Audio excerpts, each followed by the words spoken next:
कवि कवि वह है जो सूक्ष्म चीजों से कविता रचता है। तब कवि सम्मेलन कवि के लिए अपनी कविता का सम्मान करने और कविता की कमान संभालने का अवसर होता है। काव्य कलश शुभारंभ एवं दशाब्दी महोत्सव अखिल भारतीय कवि सम्मेलन अहमदाबाद में आयोजित किया गया, जिसमें गुजरात और भारत के कोने कोने से कवियों ने आकर अपनी सुंदर रचनाओं का प्रदर्शन किया। कार्यक्रम का आयोजन अहमदाबाद के उद्गम स्कूल में छंदाचार्य डॉक्टर राकेश दीक्षित राज एवं श्रीमती तृप्ति अय्यर द्वारा किया गया था। मैं डॉक्टर राकेश दीक्षित राज धौलपुर राजस्थान से। आज हमारा काव्य कलश पुस्तक का लोकार्पण था और अंतर्राष्ट्रीय काव्य श्रेणी प्रभार का दशाब्दी वर्ष समारोह यहाँ पर आयोजित किया गया। जो हमारे काव्य श्रेणी प्रभार के समस्त सदस्य यहाँ पर पधारे और आज के कार्यक्रम के मुख्य अतिथि हमारे डॉक्टर चंद्रपाल सिंह जी यादव जो कि अहमदाबाद से हैं, और आज के कार्यक्रम की अध्यक्षता की डॉक्टर सुबोध मिश्र जो नासिक जी से हमारे बीच में हैं, और विशिष्ट अतिथि के रूप में श्री सुनील जी जैन, डॉक्टर राजेश शर्मा जी जो कि मैनेजर सैफरन रिसोर्ट महसाणा के हैं, और हमारे डॉक्टर एस डी मंगल यहाँ पर उपस्थित हुए। सभी लोगों का, रचनाकारों का काव्य कलश परिवार की ओर से, काव्य श्रेणी परिवार की ओर से बहुत स्वागत किया गया, सम्मानित किया गया। इस कार्यक्रम को आयोजित करने के जितने भी भामाशाह थे जिन्होंने शारीरिक रूप से या आर्थिक रूप से हमें सहयोग प्रदान किया, उन सब का हमने सम्मानित किया। समस्त रचनाकारों को सम्मानित किया और भामाशाह को भी हमने सम्मानित किया, और उम्मीद करते हैं कि इसी प्रकार से जब जब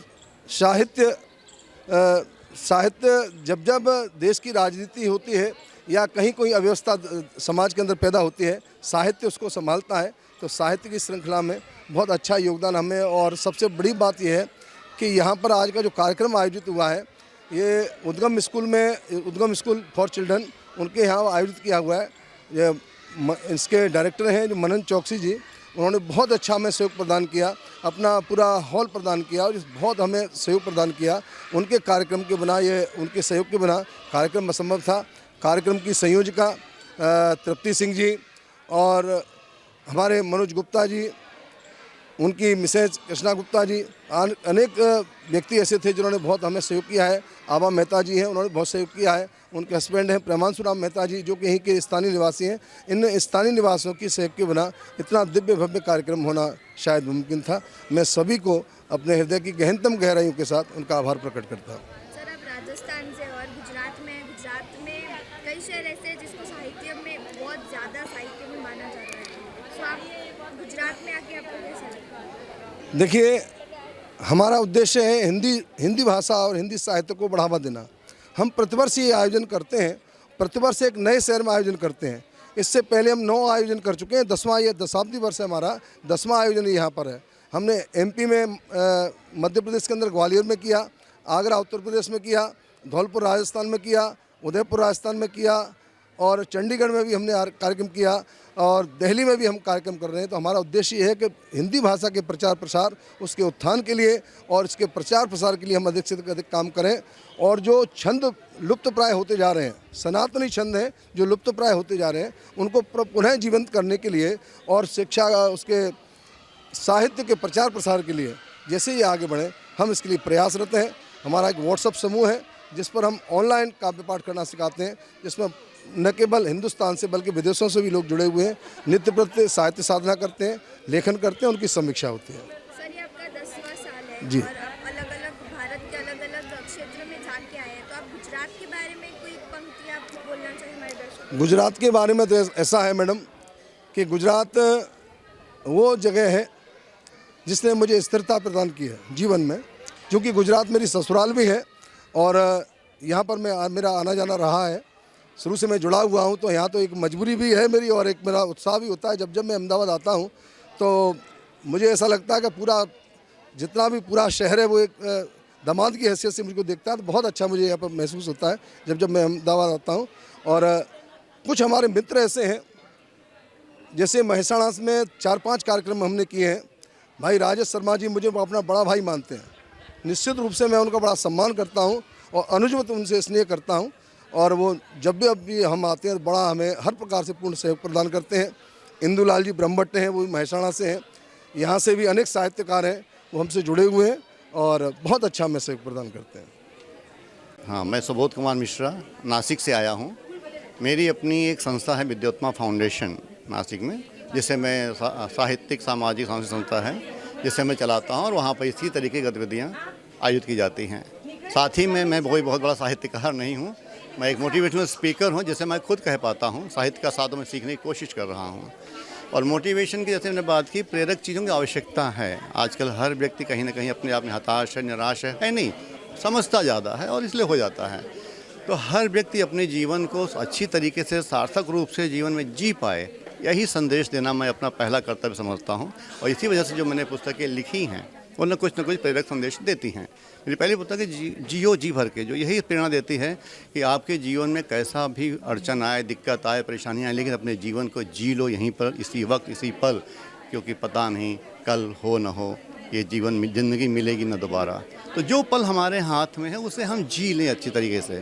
साथ साथ में मेरा एक संदेश ये भी रहता है जो सफलता के बारे में, जो मेरी दूसरी पुस्तक है लगन से गगन तक। सफलता यानी कि है क्या? सफलता सिर्फ लंबी गाड़ी, ऊंची बिल्डिंग, बहुत बड़ा पद प्रतिष्ठा यही नहीं है। हर व्यक्ति अपने आप में सफल है, लेकिन न वो जानता है खुद को, न समझता है खुद को। तो छोटी छोटी चीज़ें भी सफलता आपको दिखाती हैं, दिलाती हैं।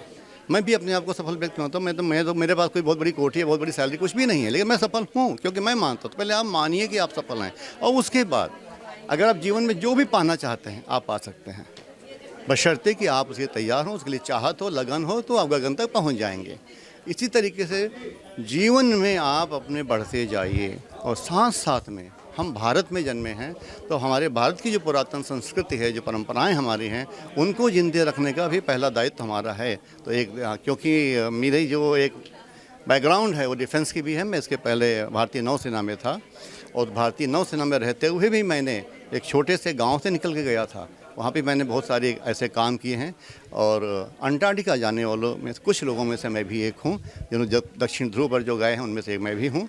तो ऐसे ही मैं सफलता के राज बताता हूँ कि गाँव से छोटा सा बच्चा वो पहुँच जाता है अंटार्कटिका तक। लेकिन अगर आप भी चाहें, जिस क्षेत्र में हैं उसमें बेस्ट करिए, बस कोई भी काम करिए। मैं तो यहाँ तक कहता हूँ, झाड़ू भी लगाते हैं ना, तो ऐसे ही झाड़ू लगा दीजिए ना कि हर निकलने वाला कहे कि आज झाड़ू किसने लगाई है। जूते पॉलिश करने हैं तो ऐसे ही पॉलिश कर दो कि आपका चेहरा उसमें दिखाने लगे।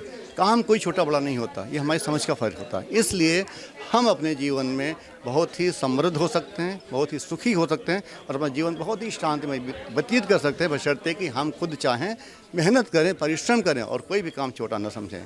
तो आपके चैनल के माध्यम से मैं ये संदेश सबको देना चाहूँगा कि अपनी ज़िंदगी जी भर के जी लो, इसी जीवन में, इसी पल में, और हमेशा खुश रहिए। Thank you so much. Anshuram Mehta, Sanskar Dham, Ahmedabad. इस कार्यक्रम का जितना ही वर्णन किया जाए उतना कम है। हिंदी बने इसके लिए प्रयत्नशील है ये परिवार। और आज जो कार्यक्रम आयोजित हुआ इसकी भव्यता के लिए मैं राकेश जी दीक्षित, जो 57 छंदों के अंदर रचनाएं करते हैं और अपने शिष्य शिष्यों को सिखाते हैं, इसमें न केवल भारत के वरन अन्य राष्ट्रों के जो कविगण हैं, साहित्य में रुचि रखते हैं, हिंदी में रुचि रखते हैं, वह भी इसके साथ में जुड़ रहे हैं। गज़ल, गीत, कविता, छंदबद्ध, छंदमुक्त सभी प्रकार की रचनाओं का यहाँ पर विशेष योगदान रहता है। लेकिन सबसे ज़्यादा योगदान है वह है छंदबद्ध रचनाओं का।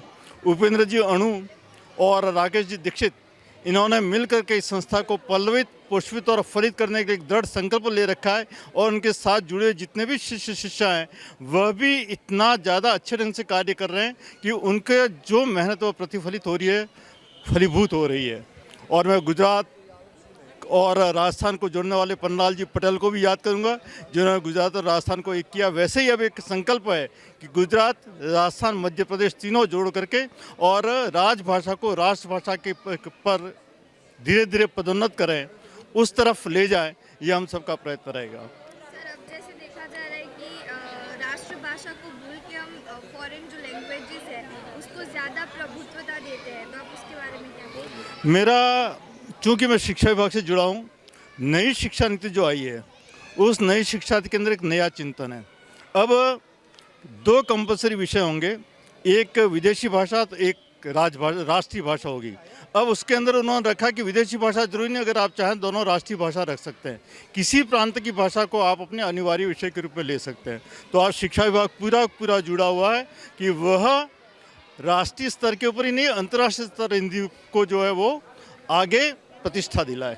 मैं तृप्ति अय्यर, यहाँ पे उद्गम स्कूल में अहमदाबाद में इस कार्यक्रम को आयोजित करने का एक ख़ास कारण ये है कि आजकल लोग छंद में नहीं लिखते हैं। हिंदी भाषा में जो लिखना होता है तो किसी भी शब्दों का प्रयोग करते हैं, हिंदी में इंग्लिश डाल देते हैं, हिंदी में गुजराती डाल देते हैं, तो वो इंग्लिश हो जाता है। लेकिन हम चाहते हैं कि स्पष्ट हिंदी में लिखा जाए और हमारे जो इंग्लिश मीडियम पे पढ़ते हैं बच्चे वो हिंदी भी बोले, इंग्लिश तो बोले लेकिन हिंदी भी बोले। तो इस आशय से हम हिंदी को प्रमोट करने के लिए हमने ये प्रोग्राम किया है।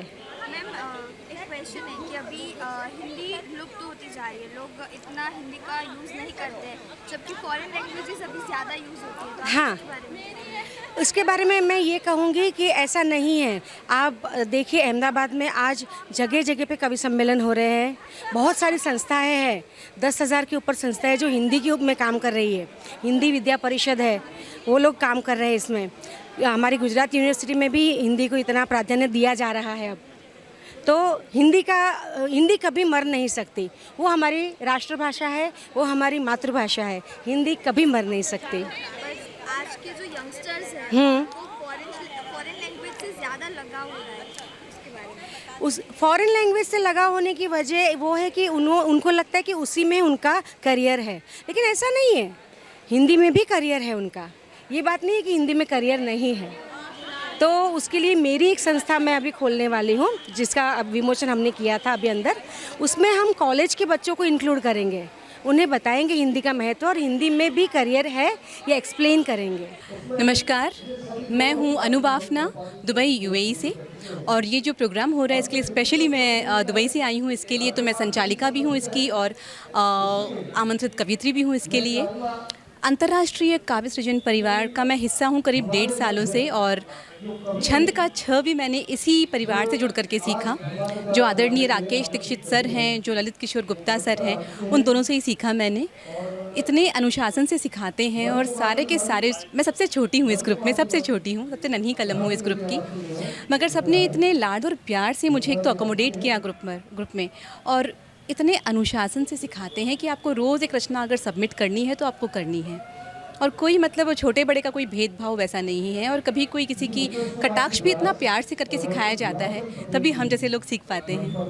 Thank you so much. Ma'am आपने जैसे बोला कि आप दुबई से हैं एंड हिंदी में आपको छंद लिखना है, प्योर हिंदी, देन क्या हो जाता है कि जब आप दुबई में इंग्लिश बोलते हैं देन आपकी जो लिखना होता है वो हिंदी में होता है। आपका नाम क्या है? निधि जी। निधि जी, ऐसा है कि मैं आती हूँ भारत से, हैदराबाद में पली बड़ी हूँ, तो हिंदी मैं बहुत क्या कहूँ, मतलब किस्मत की बात है कि मेरी मम्मी बहुत ही बड़ी मंचीय कवित्री रह चुकी हैं, बहुत ही प्रसिद्ध गीतकारा रही हैं हैदराबाद की।